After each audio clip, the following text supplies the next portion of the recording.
이 마인드맵의 줄기를 따라 함께 오바다의 외침에 귀를 기울여 봅시다. 오바다 강이안, 높은 바위 위에서도 피할 수 없는 하나님의 시선, 도입, 오바자 작지만 매운 성경의 일침. 여러분, 안녕하세요. 오늘 우리가 함께 나눌 성경은 구약 성경 전체를 통틀어 가장 분량이 짧은 책 딱 한 장, 21절로 이루어진 오바다입니다. 여러분, 혹시 오바다라는 이름의 뜻을 아시나요? 바로 여호와의 종이라는 뜻입니다. 이름처럼 평생 하나님의 말씀을 묵묵히 전했던 이 예언자는 당시 유다 사람들에게 가장 상처를 주었던 민족인 에돔을 향해 하나님의 섯을 펄언 심판을 선포합니다. 에돔이 누구인가요? 바로 야곱의 형제였던 에서의 후예들입니다. 한 뿌리에서 나온 형제 국가였죠. 그런데 예루살렘이 바벨론에 의해 처참하게 무너질 때 에돔은 도와주기는커녕 성문 어귀에 서서 도망치는 형제들을 잡아다 적에게 넘겨주었습니다. 오늘 이 마인드맵의 4가지 주제. 에돔의 교만, 형제에게 행한 폭력, 여호와의 날, 그리고 시온의 회복을 따라가며 형제의 아픔에 공감하지 못하는 교만이 얼마나 무서운 결과를 초래하는지 함께 살펴봅시다. 첫 번째 줄기, 에돔의 교만, 누가 나를 땅에 끌어내리겠느냐, 1절에서 9절. 이야기는 에돔의 지형적 자부심과 그 이면에 숨은 영적 교만을 들춰내는 것으로 시작됩니다. 1.1 높은 바위 틈의 착각, 1절에서 4절. 에돔은 오늘날의 요르단 지역인 페트라 근처 험준한 산악지대에 살았습니다. 깎아지른 듯한 바위 절벽 위에 집을 짓고 살았으니 얼마나 요새 같았겠습니까? 그들은 속으로 생각했습니다. 누가 감히 여기까지 올라와 나를 끌어내리겠느냐? 하지만 하나님은 말씀하십니다. 내 마음의 교만이 너를 속였도다. 내가 독수리처럼 높이 오르며 별 사이에 깃들릴지라도 내가 거기에서 너를 끌어내리리라. 1장 3, 4절. 인간이 쌓은 그 어떤 성벽도 하나님의 손길을 피할 수는 없습니다. 교만은 상황을 오판하게 만드는 가장 무서운 안경입니다. 1.2 철저한 파괴와 배반의 쓴맛, 5절에서 9절. 하나님은 에돔의 멸망이 얼마나 철저할지를 비유로 말씀하십니다. 보통 도둑은 자기 필요한 것만 챙겨가고 포도를 따는 사람도 이삭은 남겨두죠. 하지만 에돔의 심판은 남김이 없는 전멸이 될 것입니다. 심지어 그들이 믿었던 동맹국들이 그들을 속이고 배반할 것입니다. 에돔이 자랑하던 지혜도 사라지고 그들의 용맹한 용사들도 겁에 질려 도륙당할 것입니다. 내가 의지했던 세상의 힘이 한순간에 나를 찌르는 칼이 되는 비극입니다. 두 번째 줄기, 형제의 죄, 침묵과 조롱의 대가, 10절에서 14절. 두 번째 줄기는 왜 하나님이 에돔을 이토록 미워하셨는지 그 구체적인 죄의 목록을 고발합니다. 11절. 방관도 죄다. 하나님은 말씀하십니다.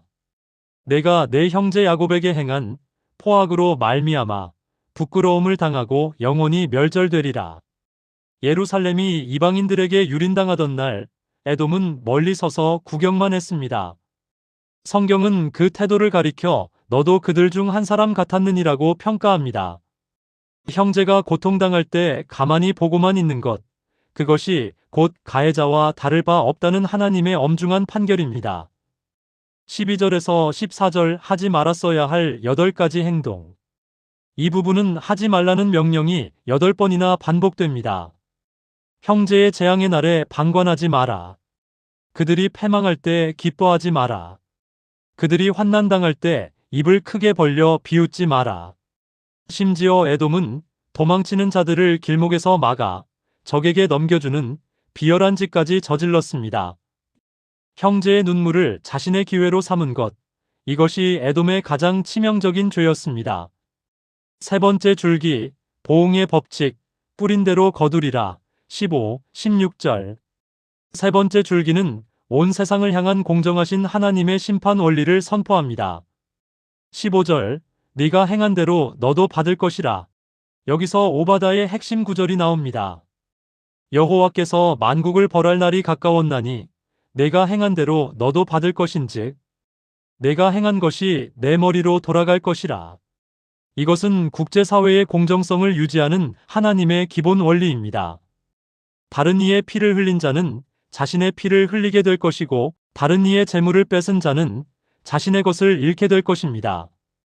에돔이 이스라엘의 고난을 축제로 즐겼던 것처럼 이제는 그들이 하나님의 심판의 잔을 마시고 비틀거리며 사라지게 될 것입니다. 네 번째 줄기, 시온의 회복, 나라가 여호와께 속하리라. 17절에서 21절, 마지막 줄기는 억울하게 고난당했던 이스라엘의 완전한 회복과 하나님의 통치를 노래합니다. 17, 18절, 불과 불꽃, 그리고 지푸라기, 심판의 날에 시온 산에는 피할 자가 있을 것이며 그곳이 거룩하게 될 것입니다. 하나님은 기막힌 비유를 쓰십니다. 야곱 족속은 불이 될 것이며 요셉 족속은 불꽃이 될 것이요 에서 족속은 지푸라기가 될 것이라. 불이 지푸라기를 삼키듯 고난을 통과하며 정결해진 하나님의 백성이 결국 악의 세력을 이기게 될 것이라는 소망의 선포입니다.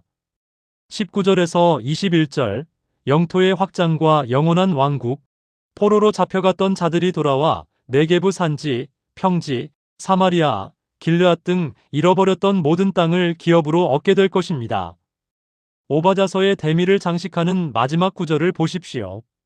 나라가 여호와께 속하리라. 1장 21절, 세상의 모든 권력 다툼과 형제 간의 질투가 끝나고 결국 온 우주의 주인은 하나님 한 분이심을 선포하며 장엄하게 막을 내립니다. 결론, 오늘 우리를 향한 오바다의 메시지. 오늘 우리는 마인드맵의 짧은 구조를 따라 에돔의 교만과 몰락, 그리고 하나님의 공의를 살펴보았습니다. 오바다가 오늘 우리에게 던지는 메시지는 명확합니다. 첫째, 교만은 가장 위험한 신호입니다. 내 환경이 아무리 견고한 바위산 같아도 하나님을 잊는 순간 그곳은 가장 위험한 낭떠러지가 됩니다. 늘 겸손히 하나님의 시선을 의식하십시오. 둘째, 형제의 아픔은 나의 아픔이어야 합니다. 누군가의 실패를 보고 속으로 쌤통이다라고 생각하신 적 없나요? 하나님은 그 마음을 폭행으로 간주하십니다.